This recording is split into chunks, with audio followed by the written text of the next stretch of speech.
नमस्कार। SPT news में आपका स्वागत है। पेश है 27 मार्च सुबह 6:15 बजे राजस्थान की 15 बड़ी खबरें में। प्रधानमंत्री नरेंद्र मोदी आज 27 मार्च को वीडियो कॉन्फ्रेंसिंग के जरिए मुख्यमंत्री से बात करेंगे। इसमें ईरान जंग के बाद बिगड़े हालात पर चर्चा संभव है। चुनावी राज्यों के सीएम इसमें शामिल नहीं होंगे। मोदी ने 24 मार्च को राज्यसभा में कहा था कि ईरान जंग जारी रही तो इसके गंभीर नतीजे होंगे। आने वाला समय कोरोना काल जैसा परीक्षा वाला होगा। केंद्र और राज्य को मिलकर काम करना होगा।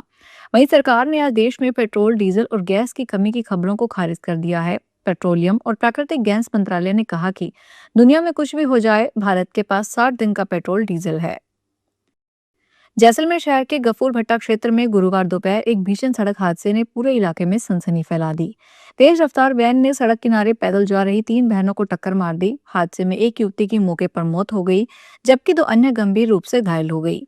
हादसे में वैन चालक भी घायल हुआ है। तीनों बहनें जैसलमेर के अलग अलग होटलों और रिजोर्ट में कालबेलिया डांस करती थी। राजस्थान में राजस्थान गवर्नमेंट हेल्थ स्कीम को लेकर सरकार और निजी अस्पताल संचालकों के बीच टकराव तेज हो गया है। Rajasthan alliance of all hospital association ने दावा किया है कि राज्य के करीब 700 निजी अस्पतालों, 5000 डॉक्टरों और 4200 दवा दुकानों ने आरजीएचएस के तहत ओपीडी और कैशलेस दवा सेवाएं बंद कर दी है। वहीं सरकार ने इन दावों को खारिज करते हुए कहा कि योजना पहले की तरह अच्छी तरह से चल रही है। एसोसिएशन ने स्पष्ट किया है कि जब तक बकाया राशि का कम से कम 50% तक भुगतान नहीं किया जाता, तब तक सेवाएं बहाल नहीं की जाएगी। राजस्थान के पूर्व सीएम अशोक गहलोत ने बीजेपी नेताओं और मंत्री विधायकों के बेटों को लेकर तंज कसते हुए सरकार को नसीहत दी है। भीम विधायक के बेटे के विवाद पर उन्होंने कहा कि मंत्रियों को अपने बेटों को सत्ता से दूर रखना चाहिए, वरना उनकी गतिविधियों से सरकार की छवि खराब हो सकती है। साथ ही यूएस ईरान शांति वार्ता में पाकिस्तान की मध्यस्थता को लेकर विदेश मंत्री एस जयशंकर के बयान पर पलटवार करते हुए उनसे माफी मांगने की बात भी कही। पूर्व सीएम गहलोत जयपुर एयरपोर्ट पर मीडिया से बातचीत कर रहे थे। राजस्थान हाईकोर्ट जयपुर ने डिजिटल अरेस्ट की शिकार 83 साल की बुजुर्ग महिला के मामले को गंभीरता से लिया है। हाईकोर्ट ने मामले में डीजीपी एसपी साइबर क्राइम को तलब किया। जस्टिस समीर जैन की अदालत ने आरोपी नवीन तेमानी की जमानत याचिका पर सुनवाई करते हुए यह आदेश दिया। आरोपी की ओर से कहा गया था कि उनका बुजुर्ग महिला के साथ 10 लाख रुपए में समझौता हो गया, उसमें उसे जमानत दी जाए। इस पर अदालत ने कोर्ट में मौजूद बुजुर्ग महिला से पूछा तो उन्होंने कहा कि जांच एजेंसी द्वारा न्याय नहीं मिलने से अत्यधिक हताशा के कारण उन्हें समझौता करने के लिए मजबूर किया जा रहा है और उन्हें 80 लाख रुपए के अपने वैध दावे को मात्र 10 लाख रुपए में निपटाने के लिए विवश किया जा रहा है। राजस्थान में गैस सप्लाई को लेकर उठ रहे सवालों के बीच केंद्र सरकार ने राजस्थान को 10% अतिरिक्त कॉमर्शियल एलपीजी आवंटन की मंजूरी दी है। वहीं राज्य सरकार ने साफ किया है कि घरेलू गैस की कोई कमी नहीं है और आम जन को घबराने की जरूरत नहीं है। मुख्यमंत्री भजनलाल शर्मा ने सोशल मीडिया के जरिए जानकारी देते हुए बताया कि यह अतिरिक्त आवंटन प्रदेश के व्यवसायों की ऊर्जा जरूरतों को मजबूती देगा और आर्थिक गतिविधियों को गति प्रदान करेगा। उन्होंने कहा कि राज्य सरकार की ओर से पेट्रोलियम और गैस क्षेत्र में किए गए सुधारों तथा समय पर मंजूरियों के कारण केंद्र से यह राहत मिली है। चुनाव आयोग ने असम और केरल सहित 4 राज्यों और केंद्र शासित क्षेत्र पुडुचेरी विधानसभा चुनावों और कुछ अन्य राज्यों के उपचुनावों को धन और प्रलोभन के प्रभावों से मुक्त रखने के लिए कार्रवाई कर अब तक करीब 409 करोड़ रुपए की नकदी, कीमती धातुएं, शराब और मतदाताओं को लुभाने वाला सामान जब्त किए हैं। आसाम, केरल, पौंडीचेरी विधानसभा के चुनाव पहले चरण में 9 अप्रैल को करवाए जाएंगे। उस दिन 4 राज्यों की 6 रिक्त विधानसभा सीटों के चुनाव भी करवाए जाएंगे। बीकानेर जिले के खाजूवाला क्षेत्र के तावनिया कॉलोनी में चोरी की एक वारदात ने न केवल आम लोगों को बल्कि पुलिस महकमे को भी सकते में डाल दिया। सुरक्षा में दिन रात तैनात रहने वाले पुलिसकर्मी मुकेश गोदारा का घर ही चोरों के निशाने पर आ गया। जानकारी के अनुसार मुकेश गोदारा का परिवार किसी शादी समारोह में शामिल होने के लिए घर से बाहर था। घर पिछले 3 दिनों से बंद पड़ा था और यही चोरों के लिए मौके का फायदा बन गया। अज्ञात चोर घर में घुसकर करीब 30 तोला सोना और चांदी के जेवरात और नकदी लेकर फरार हो गए। चित्तौड़गढ़ में पट्टाधारी किसानों की अफीम तोला प्रक्रिया में इस वर्ष 29 मार्च से शुरू की जाएगी। केंद्रीय नारकोटिक्स ब्यूरो द्वारा आयोजित इस प्रक्रिया के तहत सबसे पहले नारकोटिक्स विभाग के प्रथम खंड के किसानों की अफीम की तौल की जाएगी। विभागीय अधिकारियों के अनुसार यह कार्य जिला मुख्यालय स्थित नारकोटिक्स विभाग कार्यालय परिसर में शुरू होगा। नारकोटिक्स विभाग से मिली जानकारी के मुताबिक प्रथम खंड की तौल 29 मार्च से शुरू होगी, जबकि खंड द्वितीय और तृतीय की तौल 2 अप्रैल से प्रारंभ की जाएगी। राजस्थान में करौली के कैला देवी धाम पर चैत्र नवरात्र की दुर्गाष्टमी पर गुरुवार को श्रद्धालुओं का सैलाब उमड़ पड़ा।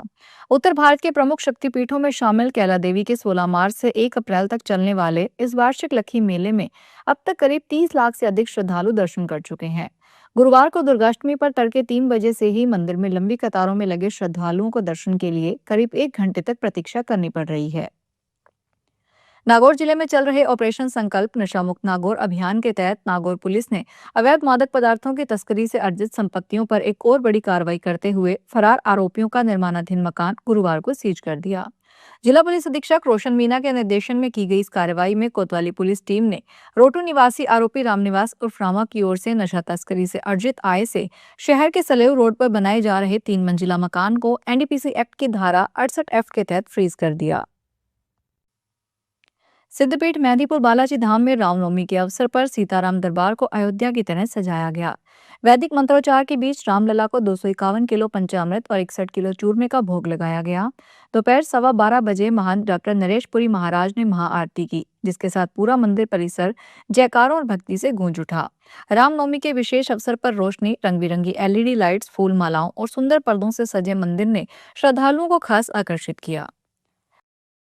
झुंझुनू शहर की ट्रैफिक व्यवस्था को सही करने के लिए कवायद शुरू हो चुकी है। गुरुवार को ट्रैफिक इंचार्ज राधेश्याम सांखला के नेतृत्व में गोड़ा मोड़ पर बिजली के खंभों, ट्रांसफार्मर और अवैध अतिक्रमणों को हटाया गया। इसके साथ ही रास्ते में आ रहे पेड़ों को भी शिफ्ट किया जाएगा। इसके लिए वन विभाग की मदद ली जाएगी। ट्रैफिक इंचार्ज राधेश्याम सांखला ने बताया कि चार्ज संभालन के बाद शहर की ट्रैफिक व्यवस्था को रिव्यू किया गया था। इसमें सामने आया था कि बीच रास्ते में कई अतिक्रमण, पेड़ और बिजली के खंभों की वजह से ट्रैफिक बिगड़ रहा है। श्रीगंगानगर शादी समारोह में धर्मशाला के बाहर खेल रही बच्चियों पर कुत्ता झपट पड़ा। एक को नीचे गिराकर मुंह नोच लिया, गाल और आंखों के पास पंजे मारे। दूसरी को झपटने दौड़ा तो वो चिल्लाई तो पास में मौजूद महिलाओं ने उसे बचा लिया। घटना में एक बच्ची की आंख पर डीप कट आया है। बच्ची अस्पताल में मां से लिपटकर रोती रही। मामला श्रीगंगानगर के पदमपुर थाना के वार्ड नंबर 18 में स्थित धानका समाज धर्मशाला का दोपहर 3:30 का है।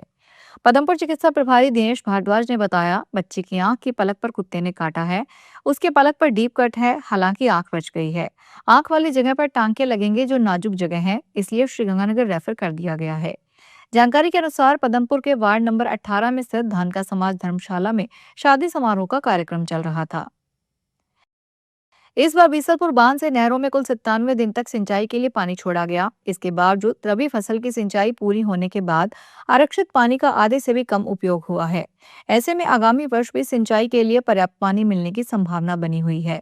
इस बार आरक्षित पानी की कम खपत के पीछे लंबे समय तक हुई बारिश, व्यर्थ बहते पानी की रोकथाम और बांध परियोजना का बेहतर रखरखाव प्रमुख कारण माने जा रहे हैं। उल्लेखनीय है कि 10 दिसंबर को दाई और बाई मुख्य नहर में पानी छोड़कर सिंचाई की शुरुआत की गई थी, जिसे गत दिनों तक बंद कर दिया गया। तो ये थी राजस्थान की 15 बड़ी खबरें। अगर आपको हमारा बुलेटिन पसंद आया हो तो वीडियो को लाइक करें, अपने दोस्तों से शेयर करें और चैनल को सब्सक्राइब करना ना भूलें। फिर मिलेंगे नई खबरों के साथ। धन्यवाद।